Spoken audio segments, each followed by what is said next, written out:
Hello. Constitution of India में आज हम आर्टिकल 13 में देखेंगे लॉ को दो तरह से डिवाइड किया जा सकता है। ऐसे लॉ जो कॉन्स्टिट्यूशन के आने से पहले से थे और ऐसे लॉ जो कॉन्स्टिट्यूशन के आने के बाद आए।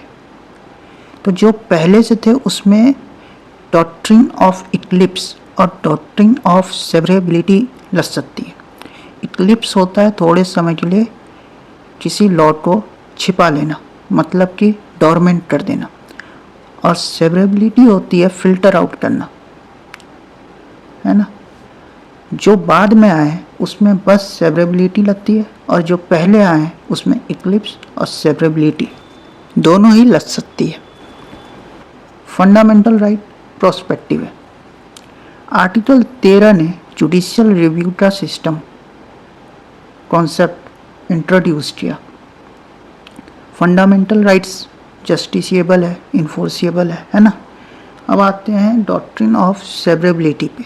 ये कब अप्लाई होता है, इसका जवाब मिला था केस में motor generals traders versus state of Andhra Pradesh 1984 supreme court. इसमें जनरल प्रिंसिपल बताया गया।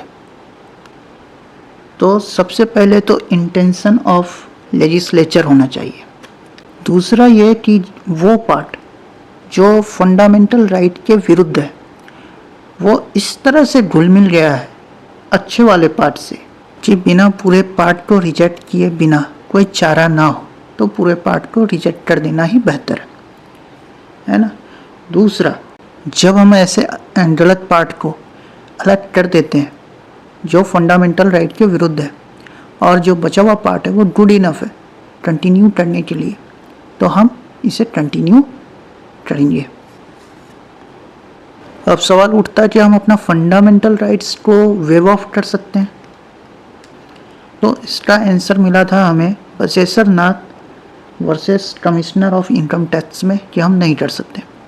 Article 13 clause 3 sub clause A में जो लॉ है उसमें पर्सनल लॉ नहीं आता। हम मत बोलिए, अपने साथ मत जोड़िए, हमको अलग है। ये बताया गया था Daniel Latifi versus union of India में। अब सवाल उठता है कि can a constitutional amendment act can take away fundamental rights. तो इसमें केस आया Gorakhnath versus state of Punjab. इसमें 6/5 के रेशियो में बताया गया कि constitutional amendment act can't alter fundamental rights. फिर इसको निगेट करने के लिए 24th कॉन्स्टिट्यूशनल अमेंडमेंट एक्ट आया और फिर आया Keshava Nanda Bharati versus state of Kerala. इसमें बताया गया constitutional amendment act can alter fundamental right but can not amend basic structure. Basic structure में क्या क्या आते हैं ये कोर्ट ने समय समय पे बताया है। तो आज के लिए इतना ही। Thank you.